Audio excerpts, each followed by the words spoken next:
नमस्कार, देश परदेश में आपका स्वागत है। सतीश शाह, बॉस्टन से। एक बहुत बड़ा आंदोलन फाइनली अंत में अब वापस लिया गया है। उसकी वजह आंदोलन का सफल होना है। उसकी वजह सरकार ने सारी बातें मान ली हैं और अपने आप में ये एक बहुत महत्वपूर्ण आंदोलन रहा है। इसका मूल्यांकन कैसे किया जाएगा? आप सुनते रहते लोगों से, ये हुआ, यादव ने ये कहा, टिकैत ने ये कहा, कोई टेल एंडर है, कोई ओपनर है। आपने सारी बातें सुनी।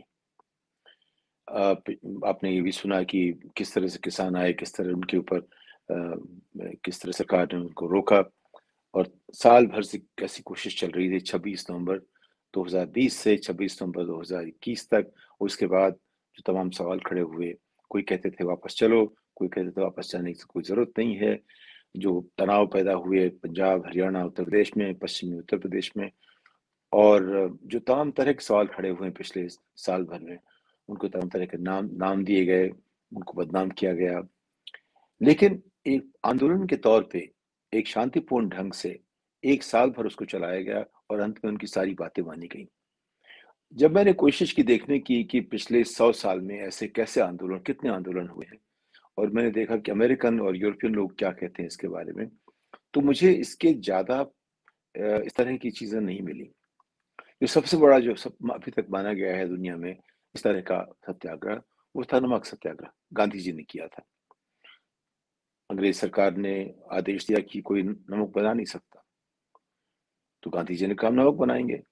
उसके लिए उन्होंने 250 किलोमीटर की यात्रा की और उसने एक ऐसा माहौल बनाया जिससे कि लोगों ने एक काफी बड़ी आतताई और वैश्विक सरकार के सामने अपना पक्ष रखा और उसका अपने अपना विरोध रखा और अंत में उनको झुकना पड़ा। और वहां से जो एक शुरुआत हुई, 17 साल बाद भारत आजाद हुआ।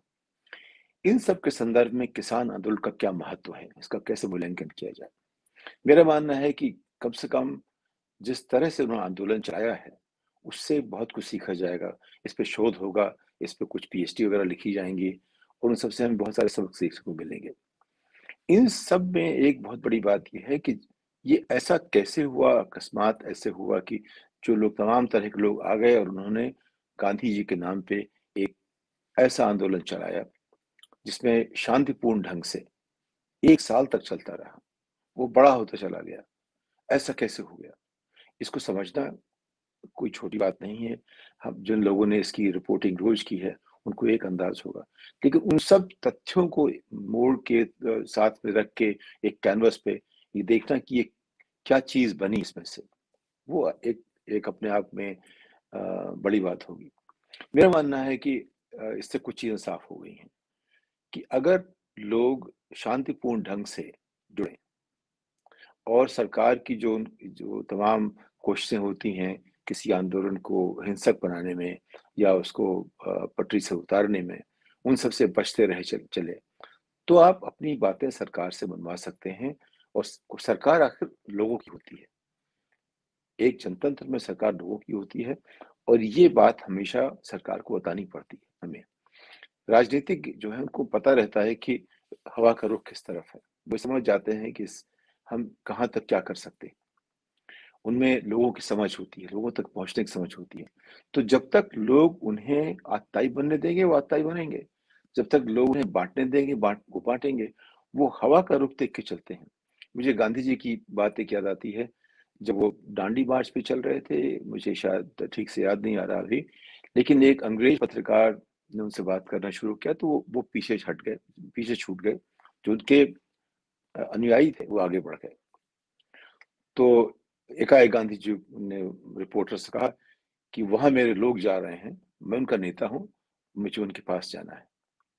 यानी कि एक नेता को अपने अनुयायियों की समझ होनी चाहिए कि वो कहाँ जाना चाहते हैं। जहां तक हम, एक नेता कहता है उस दिशा में चाहिए, अगर लोग उसका अनुसरण करना शुरू कर दें तो एक उनकी जिम्मेदारी होती है कि उस दिशा में चलें। अगर दिशा बदलेंगे तो उसके कई नुकसान हो सकते हैं। कई तरह के उसके उसको कंट्रोल कर पाएंगे, नहीं कर पाएंगे।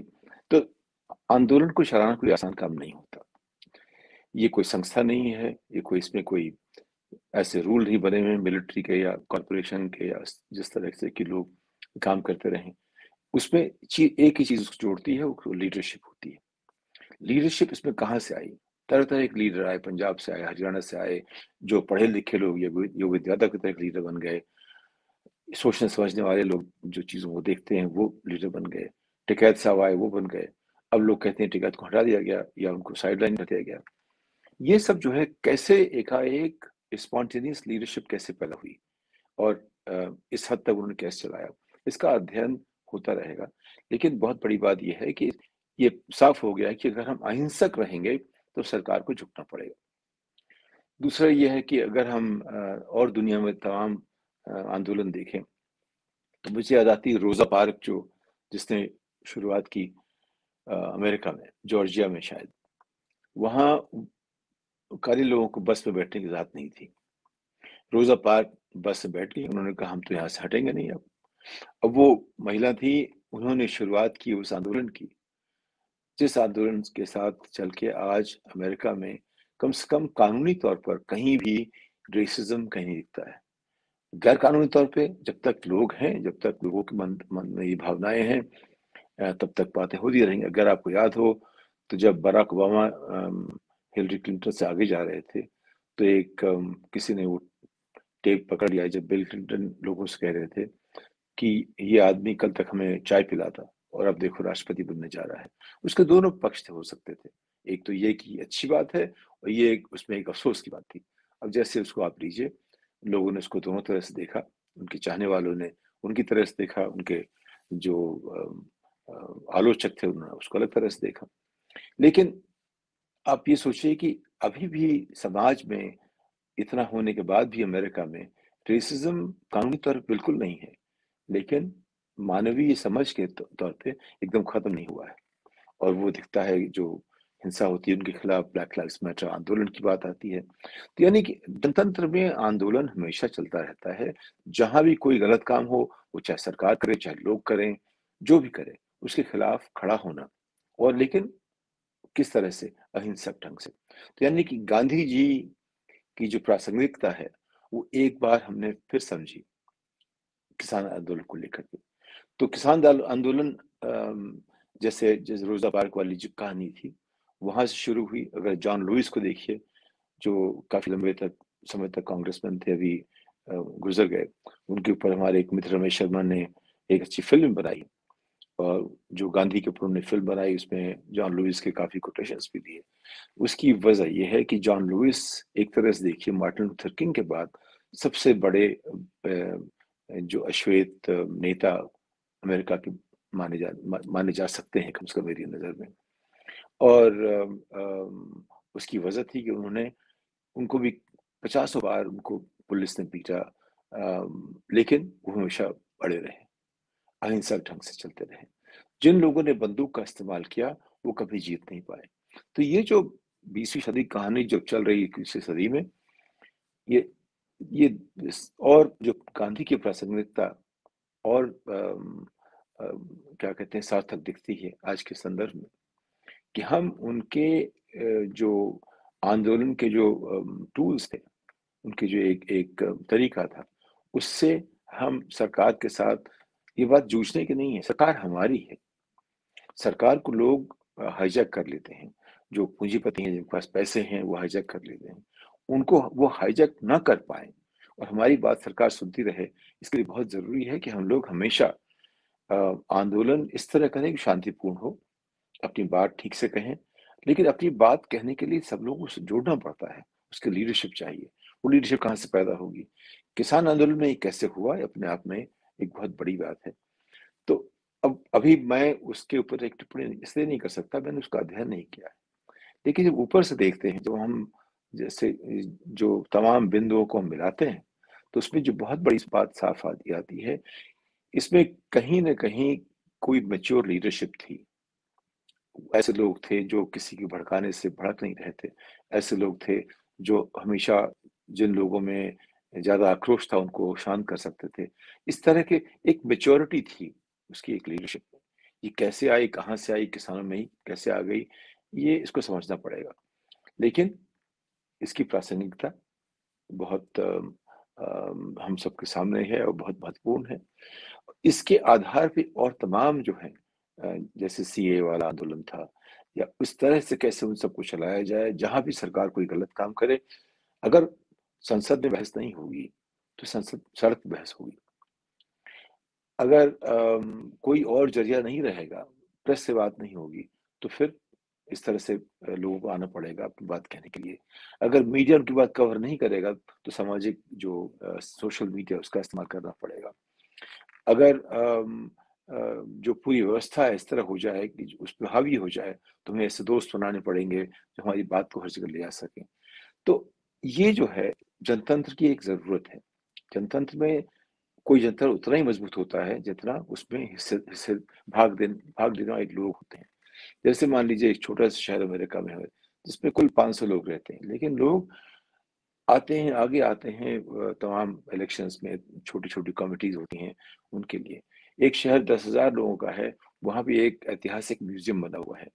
एक 10,000 लोगों के शहर में एक जो बुज़ुर्गों के लिए करीब 50,000 फुट का एक ऐसा भवन बनाया गया है, जहाँ जो बुज़ुर्ग लोग जिनकी उम्र 70 से ऊपर है, वो आके अपना बैठें और उनके लिए तमाम सुविधाएँ हैं। यानी कि ये सब जो है हम जनतांत्रिक तरीके से तय करते हैं और ये सब तभी होगा जब जनतंत्र की जो जड़ें हैं, वो स्थानीय हो और हर लेवल पे बने। जो अगर हम अमेरिकी व्यवस्था को देखें, तो यहाँ के जो स्कूल हैं, यहाँ के स्कूल छोटे-छोटे शहर चलाते हैं, उनकी आबादी चाहे 2,000 हो, चाहे 5,000 हो, चाहे 10,000 हो। वो जो घरों से टैक्स ले जाते हैं, उस टैक्स के आधार पे शहर चलता है। मैं जिस शहर में रहता हूँ, वहाँ कुल 10,000 अ, घर हैं। उन 10,000 घरों में 30,000 लोग रहते हैं और वहाँ का जो बजट है, उसका करीब मान लीजिए 1,500 करोड़ रुपए का बजट है। 30,000 लोगों के शहर में जो उनकी सिटी काउंसिल है, उसका बजट 1,500 करोड़ का है, जिसका करीब आधे से ज़्यादा स्कूल पढ़ाई में जाता है, स्कूली शिक्षा पे जाता है। और उसके अलावा शहर को ठीक रखने में, सुंदर रखने में, बिजली पानी, सीवेज और तमाम चीज़ों हर चीज़ में जो समितियाँ हैं, उनमें लोग बैठते हैं। जो सिस्टम है, एक परमानेंट स्टाफ होता है, लेकिन उनको जो गाइडेंस मिलती है, वो जो तय करते हैं क्या फैसला होना है, वो उस शहर के नागरिक तय करते हैं। उनके चुनाव होते हैं, हर साल चुनाव होते हैं, उसमें लोग हिस्सा लेते हैं और जब मैं पहली बार अमेरिका आया 1984 में, तो जो लोकतंत्र की या जनतंत्र की जो जड़ें हैं, वो मैंने देखी। वो चाहे पानी कैसे होता है, चाहे गाँव का, चाहे चाहे काउंटी का, काउंटी यानी मान लीजिए जिला हो गया या जो छोटे-छोटे राज्य हैं, उस तरह से कैसे वो काम करते हैं, कैसे लोग पार्टिसिपेशन होता है, उसको देखना अपने आप में एक अनुभव की चीज़ है। लोगों को देखना चाहिए। हमारे यहाँ पंचायतें हैं, लेकिन पंचायतों में जो लोग हावी हैं, उससे जनतंत्र की सूरत है, वो बदल जाती है। हमने गाँव में पंचायतें देखी हैं। कई बार जाति के आधार पे उन पे लोग चुने जाते हैं, तो वो उनकी बात करते हैं जो हावी हो जाते हैं। यानी कि एक ऐसा समाज नहीं बन पाता जिसमें सब लोग बैठ के बातचीत करके एक-दूसरे की बातें समझें और आगे बढ़ें क्योंकि उसमें मैं फिर से कहूँगा कमी शिक्षा की है।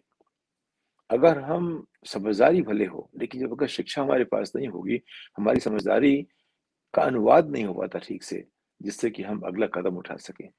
जो भी नीति आप देखिए, बनाते हैं, चाहे वो कोविड की हो, चाहे वो इमिग्रेशन की हो, चाहे वो कैसे लोग देश में आते हैं उनकी हो, चाहे टिकट बनाने की हो। आप हर जगह देखेंगे, कहीं भी स्टैंडर्ड्स नहीं हम बना पाते। कहीं भी इस तरह बात नहीं करते कि जो अंतर्राष्ट्रीय स्टैंडर्ड से काम करें। जैसे जब लोग बाहर से आते हैं भारत, तो उनको एक लिखना पड़ता है उसकी आप्रवासी उनका एक फॉर्म होता है। वो फॉर्म पिछले 30 साल में भारत ने कम से कम 25 बार बदला है। वो फॉर्म अमेरिका में 1950 से बदला नहीं गया है, क्योंकि उन्होंने सोच समझ के बनाया। और हमारे यहाँ क्या होता है कि जो व्यक्ति बैठ गया किसी जगह पे, उसने तय कर दिया जो क्या करना है। उसपे लोगों ने समझ से उसपे काम नहीं किया। तो ये जो नीति बनाने की बात है, उसपे और जिस तरह से जनतांत्रिक नीतियाँ बनती हैं, उनमें जब तक हम समझदारी से लोगों को जोड़ेंगे नहीं, कुछ हमारे जो नतीजे निकलेंगे, उसी तरह कुछ टूटे, कुछ जैसे अब तक 75 साल चलता रहा है, वैसा रहेगा। इसीलिए किसान आंदोलन ने जो किया है काम, ये बहुत बड़ा काम किया है। लेकिन इससे जो सबक हैं, अगर हम ठीक सबक सीखेंगे, तो उसका फ़ायदा सबको होगा। अगर हम इसको सिर्फ़ एक आंदोलन कुछ लोगों ने चलाया, उसमें जो झगड़े हो रहे हैं, उनको हम देखना शुरू कर देंगे कि वो यादव क्या कहता है और ये टिकैत क्या कहता है या और लोग क्या कह रहे हैं, उसमें अगर हम फँस जाएँगे, जो डेली रिपोर्टिंग होती है, तो उससे हम समझ सीख के आगे नहीं बढ़ पाएँगे। तो आज आज ज़रूरत है, अब जो किसान आंदोलन पूरी तरह से 100% जीत चुका है, सरकार को अ, उनकी सारी बातें माननी पड़ी हैं। तो अब हमें सीखने की ज़रूरत है कि इससे हम क्या सबक लें और कैसे हम जो दूसरी बातें जहाँ हमें अपनी बातें कहने की ज़रूरत है सरकार से हर स्तर पे, वो कैसे कहें। इस बात के साथ आपसे विदा लेता हूँ। नमस्कार।